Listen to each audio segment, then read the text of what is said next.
like to introduce our first speaker for the evening, Carly Church. Carly is a human trafficking crisis intervention counselor with Victim Services of Durham Region. She uses her lived experience as a survivor of human trafficking to engage and support youth and young adults who have experienced sexual exploitation, sexual violence, and human trafficking. Carly has trained over 5,000 service providers, law enforcement, and youth on sex trafficking. Carly, the floor is yours.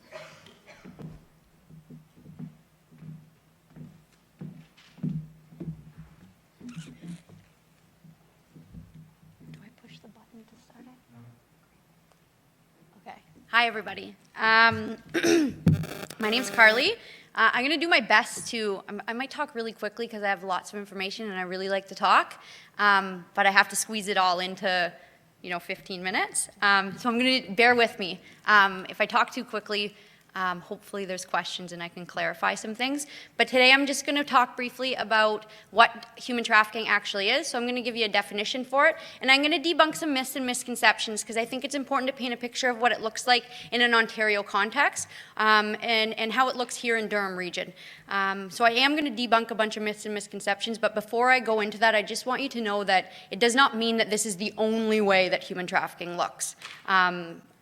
I want to paint a picture of the majority of what we see, but please keep in mind that it doesn't mean that this is the only thing that happens or this is the only way that it happens or the only way it looks. But I do want to send a message or paint that picture of what we see most often here in Durham Region. And then I'm going to go into the stages of commercial exploitation. So I'm going to talk about how this happens and how we see young people being lured, groomed, manipulated, and coerced into a trafficking situation. So I'm going to try and get that all into 15 minutes, and I've probably already wasted 2. So I'm going to jump right into it. Again, my name's Carly. I'm the Human Trafficking Crisis Intervention Counselor at Victim Services here in Durham. So if anybody isn't familiar with Victim Services, we work with victims of crime. Or tragic circumstance. My role, though, specifically is I work strictly with survivors of human trafficking. The majority of what we see is domestic sex trafficking. So that's mostly what I'm going to talk about. But also, please note that that's not the only form of human trafficking out there, but that's the majority of what I see. So I'm going to start by defining human trafficking. So human trafficking is an umbrella term. There's many different forms of human trafficking. So there is forced labor, there's forced marriage, there's migrant workers, there's domestic sex trafficking, there's international sex trafficking, there's organ harvesting. So there's many forms of human trafficking. Today my presentation is mainly about domestic sex trafficking. Again, that's because that's the majority of what I see, but other forms of human trafficking also occur here in Ontario and here in Durham. But today I am going to talk specifically about domestic sex trafficking.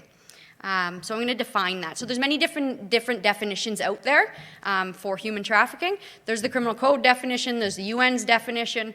Sometimes groups get together and they have working definitions of what human trafficking is. I have a cheating definition that's really easy to remember. So there's certain elements that need to be present in order for human trafficking to exist. So those elements are there needs to be force, there needs to be fraud, there needs to be coercion, and it all needs to be facilitated by a third party or a group of people. So force, fraud, coercion facilitated by a third party. So somebody's behind the scenes doing it to you and profiting from you. That's the definition of human trafficking. That sums it up. I think, though, it's also important to differentiate between domestic and international. They are completely different. They look completely different. The best way to differentiate between the two is think of it the same way as you would if you were to walk into an airport. You got 2 choices. You can take a domestic flight or you can take an international flight. If I take an international flight, it means I'm getting on that plane in one country and I am landing in a completely different country.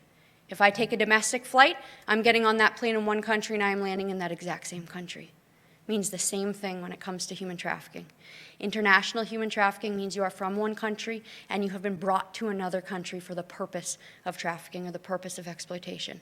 Domestic human trafficking means you are from one country, either born and raised or have been living in that country for however long, and then were trafficked within that country. That is the majority of what we see, is domestic sex trafficking. There's some contradicting stats out there. Some say 71% of trafficking that occurs in Canada is domestic sex trafficking. Another one says, I think, 93% is domestic sex trafficking. So just keep that in mind. So really quickly, I'm going to debunk some myths and misconceptions. I think movies and media sometimes portray human trafficking to look one way, and it looks a lot different than that. Has anybody seen the movie Taken?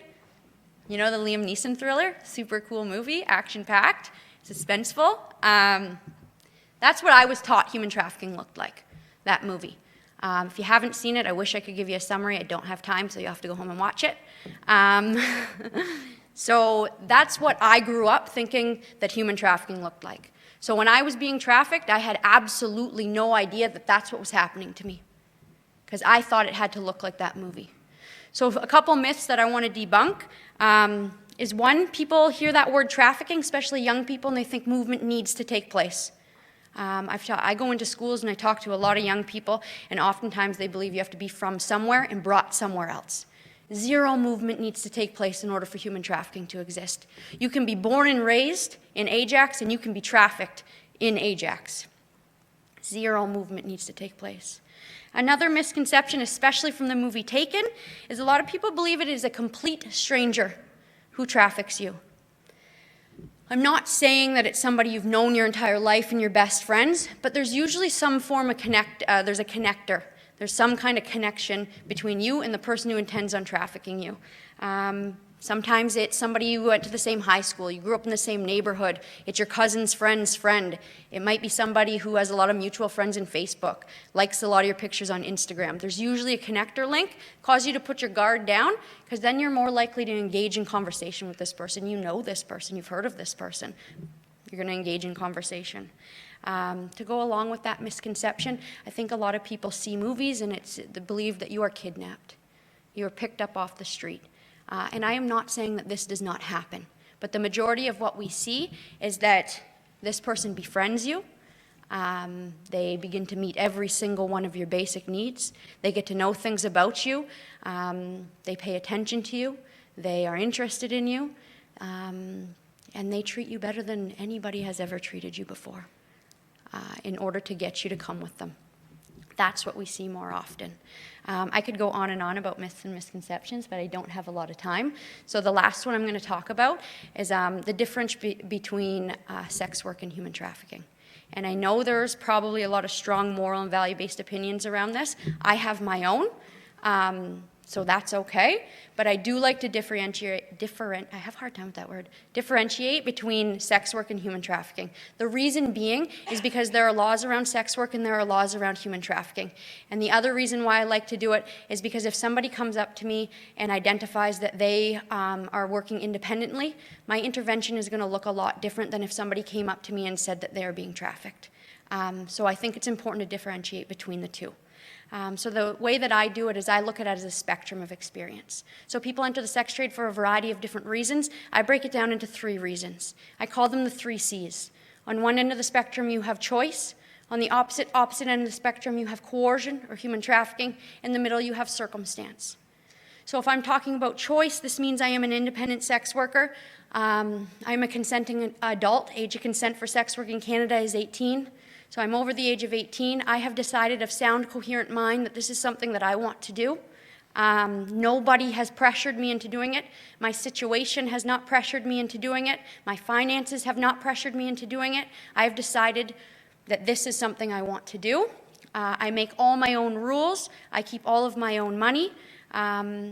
So every single time I engage with somebody, it's consensual. On the opposite end of the spectrum, it's coercion or human trafficking. So this is when somebody has tricked me, manipulated me, forced me, threatened me, given me an ultimatum into entering the sex trade, and now they're behind the scenes doing it to me and profiting from me. They've taken my photos, they've posted my ad, they take the phone calls, they decide how many people I have sex with a day, they decide how much money I'm going to charge. They decide what services I'm going to provide. So every single time I engage with a customer is in fact not consensual sex. In the middle is where it gets a little bit murky. So somebody's circumstances are inherently exploitive, but there is no third person behind the scenes doing it to you or profiting from you. Poverty can exploit people. Mental health can exploit people. Addiction can exploit people. But again, there is no third person behind the scenes doing it to you and profiting from you. So it actually cannot be human trafficking. But it does not mean that somebody in this C does not need support. It also doesn't mean that somebody in this C does not need support. It just means that the support and the interventions that I provide are going to look much different from each C. That's why I separate the two. I'm probably already running out of time, aren't I? No, I'm good? Okay, amazing. So I hope that paints a little bit of a different picture or a picture of what human trafficking looks like in an Ontario context. This, I think, will also really shape what human trafficking looks like. So this is called the stages of commercial exploitation. So I've kind of talked about, like, in the myths and misconceptions I mentioned, like, this isn't somebody that's a complete stranger. This might be somebody you're even in a relationship with, somebody who you trust at one point, somebody who you believe loves you or cares for you. So how do you meet somebody, fall in love with somebody, and then they traffic you, get you to do things that you never thought you would do before, maybe? What does that look like? How does that happen? So this stair chart will explain exactly how that happens. So I'm going to walk you through it. If I have time, I might tie in a little bit of my own experience of how I was brought through those stages to give you an idea of what this really looks like. So the first stage is the luring stage. And in the luring stage, this is when your trafficker begins to assess your vulnerabilities. So really what he's doing is he's looking for somebody who's vulnerable. He is looking for somebody who maybe doesn't live at home with their parents. He's looking for somebody who maybe is being bullied in school or doesn't have a lot of friends. He's looking for somebody who maybe who doesn't have a brand new iPhone or brand new clothes. He's looking for somebody who's vulnerable. And he has a skill that a lot of people in the helping profession have. He's able to walk into a room filled with young people, and he can pick out who is most vulnerable. And then when he picks that person, he is going to begin to test the waters. He's going to put feelers out. He's going to try and see if you're going to buy what he's selling. He wants to see if it's worth trying to bring you through these stages. He's going to do this by asking you a million questions. And it is not going to feel like you're being interviewed, and it's not going to feel like you're being interrogated. It's going to feel incredibly, incredibly special. For once, somebody's taken time out of their life to ask you about yours. For once, somebody's taken time out of their life to get to know you, to sit there and listen to you, and ask you the questions that you've probably hoped somebody had asked you from the time you were just young. He's going to sit there, and he's going to notice that you're struggling, and he is going to ask you about it.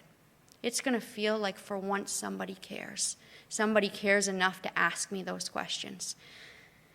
Really what he's doing is he's gathering information that he's later going to use against you. But in that moment, it feels incredibly, incredibly special. He's going to ask you about your life. He's going to ask you about your family. He's going to ask you about your friends. He's going to ask you about your struggles. He's going to ask you about your hopes and dreams for the future. The other thing that he's going to do in this stage is he's going to start to look at every single one of your basic needs that are not being met. And very quickly, it's going to jump into that next stage, that grooming and gaming stage, also called the honeymoon stage. And he is going to begin to meet every single one of your basic needs. So if you tell him you don't have a safe place to stay, he's going to offer you a safe place to stay. He is going to take you shopping. He's going to buy you clothes. He is going to wine and dine you. He is going to shower you with compliments. He is going to boost your self-esteem and boost your self-worth. He is going to introduce you to all his friends. He's going to make you feel a part of something, that sense of belonging, that sense of family. He's also going to tell you that he's going to keep you safe and that nobody's going to hurt you again. He's going to give you that sense of safety and security. If drugs are involved, he's going to give them to you freely, no questions asked. I used to work with an agency where 85% of our clients identified their trafficker to be their boyfriend. So if you fall into that 85%, in this stage, you are in a loving, supportive relationship. You feel as if you have met your dream man, like you have hit the jackpot. If you are sexually active, he's going to have sex with you in a way that you thought only happened in the most romantic movie. It is going to be loving and patient and gentle. It is incredibly difficult in this stage to see red flags. The biggest red flag is it is too good to be true, and who wants to believe that it is too good to be true when nobody has ever treated you that way before? The red flags don't come in until the next stage, so that coercion and manipulation stage. He's going to give you all that love and attention, and then he's going to pull it all away. And then he's going to give you all that love and attention, and then he's going to pull it all away. So it's like you're walking on eggshells. You're wondering, is he going to have a good day today, or is he going to have a bad day? You actually start to think in your mind, what did I do wrong? I must have done something wrong. I know he's capable of treating me better than anybody has ever treated me before, so I must have done something wrong. You actually begin to feel indebted in the relationship. He's done so much in this relationship, what have I done to contribute? You might feel so indebted that you start to think of things that maybe you can offer in this relationship.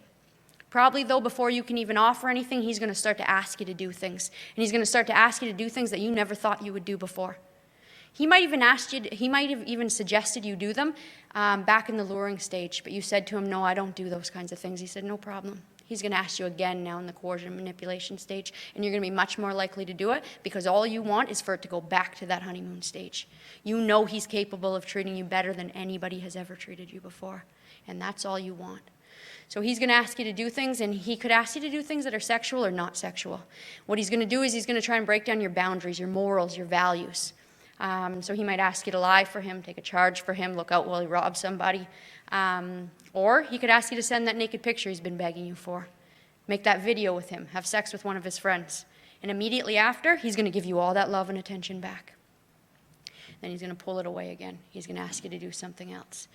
He's going to start to desensitize you to certain sexual acts, and then he's going to reward you for them. He's preparing you for the sex trade. He's going to do something called conditioning, or could do something called conditioning. He might have sex with you and shortly after take you shopping. Or he might have sex with you and shortly after take you to get your hair done or your nails done. And then that slowly gets replaced by cash. He might have sex with you and then throw you $60 and be like, oh, baby, that's amazing. Go treat yourself. Go do something nice for yourself. Your brain actually starts to associate sex with a reward, sex with money. So not only has he broken down your morals, your values, and your boundaries, but he's got your brain to associate sex with a reward. The last thing he'll do in this stage is he's going to try to isolate you from any and all healthy supports. He's going to pick fights with your friends. He's going to pick fights with your family. He's going to tell you how he's going to treat you much better. He would never do certain things to you. He would never treat you that way. He wants to build that wedge. I actually used to work with somebody where their trafficker used to go into their phone when they weren't looking and delete messages from loved ones who were reaching out. And she actually began to think that nobody else cared about her, that he was the only one that she could depend on. That's where he wants you. And once he has you at this point, that's when he's going to bring up the idea of working in the sex trade and move you to that last stage, that full-on exploitation stage. There's a few ways where he might bring up the idea of working in the sex trade, but it's usually very direct or extremely, extremely insidious. If it's very direct, he's pretty much going to say to you, all this stuff I've been doing for you, the clothes I bought you, the hotel you've been staying in, the drugs I've given you, it's actually not free. You owe me money, and this is how you're going to pay me back. And if you don't do it, it might be as simple as I won't take care of you anymore. I won't love you anymore. I won't be there for you anymore. And nobody's going to love you after this. Or he might make threats. If you don't do this, I'm going to do this. He's learned everything about you in that luring stage. He knows what means the most to you. He's going to now start to use that against you. The other way he might get you into the sex trade is he might do something that's extremely insidious. So he might play off that information that he did gain from you in that luring stage. So maybe in that luring stage, you had told him that your dream for the future was to one day create your own loving, supportive family. Maybe you told him that growing up, you never had that, and that's all you ever wanted. So this is when he's going to say to you, you know that life you want to have? You know that wedding you want, that house you want, those kids you want? I love you so much, and I don't want to wait any longer. I want to start that life with you right now. But the only way we're going to be able to do it is if we make some money. I have this crazy idea. We'll make stacks of cash. You only have to do it for a couple months. And no matter what, I'm going to love you. No matter what, I'm going to be there for you. And then we can have that life together. Of course you're going to say yes. He just sold you a dream. He sold you your exact dream that you told him back in the luring stage. And once you take your first trick, he's got everything he needs to use against you to keep you there. That's what human trafficking looks like. It does not look like the movie Taken. This is what it looks like. This is the majority of what we see is being brought through these stages like that. How much time do I have left? Yeah? Really quickly, I'll tell you a little bit of how I got brought through these stages and why people don't leave. Because I think that's a big thing, is people are always asking, like, if it was that bad, Carly, why didn't you just walk out the door? Because in my myths and misconceptions, I said to you, like, rarely are you locked in a room or tied up or, forcibly held somewhere. That you stay because you believe this person loves you. You stay because he's meeting all your needs. You stay because if you leave, where else are you going to go, right? And that's exactly what it was in my situation. I was vulnerable when I met my traffickers. When I first met them, I was in a new city. I was homeless. I had no family or social supports, and I had a serious drug addiction. Easy target. Half the work really was done for them, but even though it was, these stages were exactly the same. When I met them, right away they assessed those vulnerabilities, and they started to ask me a million questions. They asked me where I came from, why I left home. They even asked me questions like, what happened to you in your past that caused you to use drugs today? They asked me the questions that when I was struggling as a little kid and didn't know how to ask for help, and nobody asked me what was wrong, they finally asked me those questions. So I told them everything. That's all I wanted, was for somebody to ask me what was wrong, not punish me for my behavior. And they finally did that. So right away, they built trust with me. I told them everything. I told them things that I had never said out loud before. Also in that stage, they saw every one of my basic needs that were not being met, which was a lot. I hadn't had a fixed address in over 2 years. I had one bag of clothes with me. I had been moving from one city to another, from one province to another, trying to fix myself. And as soon as I met them, the same night I met them, it jumped into that honeymoon stage, that grooming and gaming stage. Same night I met them, they offered me a place to stay. The next day they took me shopping, they bought me clothes, they showered me with compliments. They told me I was going to be a part of their crew, that I was going to ride with them. They gave me that sense of belonging, that sense of family. I had been on my own for a really long time, and I craved that, and they gave it to me. They also told me that they would keep me safe. They told me that they would never let anybody hurt me again. And the other thing that they did for me that was crucial is they supported my drug of choice. I thought that was the only reason I was still even trying to get through life, is that I had that crutch. And now they gave it to me freely. I cannot stress enough that this was the best my life had ever been. Even though my life was not horrific before, they got to know everything that I had always wanted, and they gave it to me. I would have done whatever it took to keep it in this stage. So when they started to send those mixed messages in that coercion and manipulation stage, I did whatever they asked me so I could get a glimpse of that honeymoon stage. There became a point where they no longer had to ask me to do things. I would offer to do things just so they would treat me in the way that I wanted to be treated, and that I knew they were capable of treating me. So really quickly, I moved through those stages. They brought up the idea of working in the sex trade in a very direct way. They pretty much told me that all the stuff they had done for me, the drugs that they had given me, the hotel I'd been staying in, wasn't free. They kept track. They told me, this is how much money you owe us, and that they had a plan for how I was going to pay them back. They laid it out to me as an option, though. They let me choose. I had 2 choices. Those were my only 2 choices. I could not have said no to either or to both. I had to choose one. But it took me a really long time when I exited to get over the fact that I chose one. Because I thought I consented. Because I chose one, I said yes. I lived with a lot of shame and self-blame after I left because I thought it was my fault. I chose one. Because growing up, when I was taught consent, I was taught yes means yes and no means no. I was taught wrong. And I am extremely, extremely upset by the fact that we are not talking about consent in schools anymore. For that reason, I think there's going to be many young women that are going to be put in a position that I was and not know that they actually didn't consent to something. Because just because I chose one of those options does not mean that I consented to it. Those were my only 2 options. They said you can either escort or you can dance. I chose escorting. I chose it for a couple of reasons. One, I thought, you know what, it's going to be behind closed doors. Nobody's going to see me. I'm not going to be on display. The other reason I chose it is because I had done some circumstantial sex work in the past due to homelessness or to my drug addiction. I had exchanged sex for things to survive. So I thought, you know what, I can navigate this life. I understand it.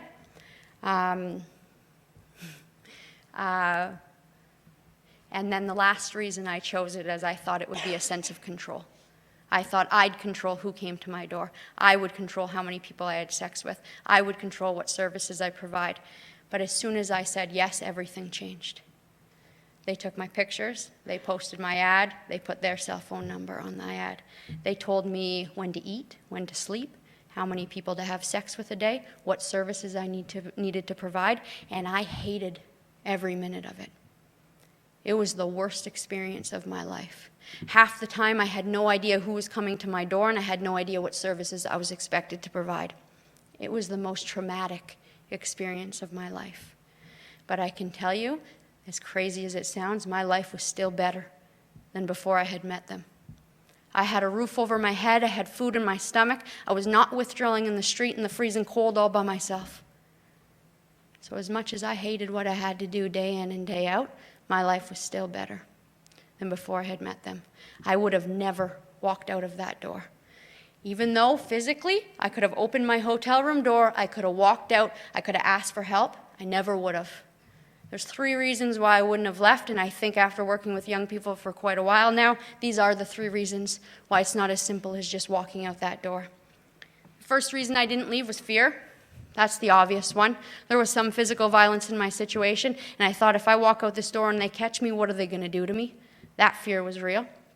The second reason I didn't leave was the fear of the unknown. If I walk out this door, where am I going to go? Where am I going to get my next meal? Where am I going to sleep tonight? Where am I going to get my next fix? And who is ever going to love me again after this? Who is ever going to take care of me? That was way scarier than they were. But the biggest reason and the last reason I didn't leave was the psychological hold that they had on me, that trauma bond. They brought me through these stages. They treated me better than anybody had ever treated me before. They got to know me. They were interested in me. They asked questions that I had hoped somebody had asked me. It's really difficult to explain that trauma bond. The best way I can explain it is I'll tell you a story. Every girl I've ever worked with has one of these stories. They're all different, and I think it sums up that trauma bond. Mine happened after I took my very first trick. One of my pimps, he came into the room and he sat down on the bed beside me and he looked at me in the eyes, and it was so genuine. Every time I tell this story, I can actually picture that moment, and as crazy as it sounds, that moment, when I picture it, still feels just as genuine. Logically, I know it wasn't, but in that moment, that's how strong it was. He sat there and he looked at me and he said, "Carly, I am so proud of you." And he said it because I told him way back in the luring stage that the only thing I had ever wanted to hear my parents say growing up is that they were proud of me. Now he said it. Didn't matter anymore who was proud of me or what they were proud of me for. Somebody was finally proud of me. I was finally good at something. I would have done whatever it took to hear that over and over and over again. Because not only was he meeting every single one of my basic needs, he just met a need that I had been longing for my entire life. Was I really willing to walk out that door not knowing if I would ever get that again? Absolutely not. That's why people don't leave. That's what human trafficking looks like, and this is why it's not as simple as asking somebody to leave. Thank you.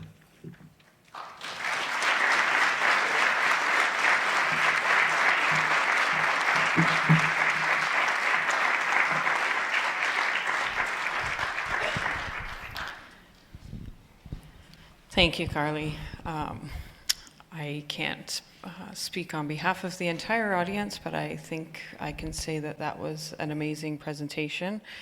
Not only was it extremely educational and insightful, sharing your personal story is not easy to do, and we thank you for doing that in the effort to help people going forward from here and to educate people so that we can do something about this issue. So thank you. If you're ready, I'll have a question for you. Okay. So based on your personal experience and work with human trafficking victims, what key factors do you feel contribute to a successful intervention and transition out of trafficking? Based on not only my own personal experience, but what I do today, is I think one of the biggest factors that needs to be that I put into working with survivors of human trafficking is a non-judgmental approach, a trauma-informed approach, and I often work from a harm reduction model. So I meet people where they're at. I cater my interventions to where they're at. I work from a stages of change model, but I think something that is most important is we work collaboratively with other agencies to make sure that we can meet every single basic need, and by listening to the individual, because everybody's different. There's not like a book of, you know, this is how you support somebody, this is how you support somebody in exiting, because everybody's different, everybody's needs are different. So I reach out to multiple different agencies based on what it is that somebody needs, because I know that there's not one box that everybody fits in. So that's a big thing that's incredibly important. And the other thing is I think it's fundamentally unfair to ask somebody to leave their trafficker if you have not found alternative ways to meet every single one of their basic needs. If you cannot do that, they're going to go back. You need to be able to work together, and that's what we do, is we work with our partners to make sure and ensure that we can meet every single basic need before we ask somebody to leave. So we work from that trauma-informed, non-judgmental harm reduction model, and we do everything we possibly can to make sure we can meet every single basic need.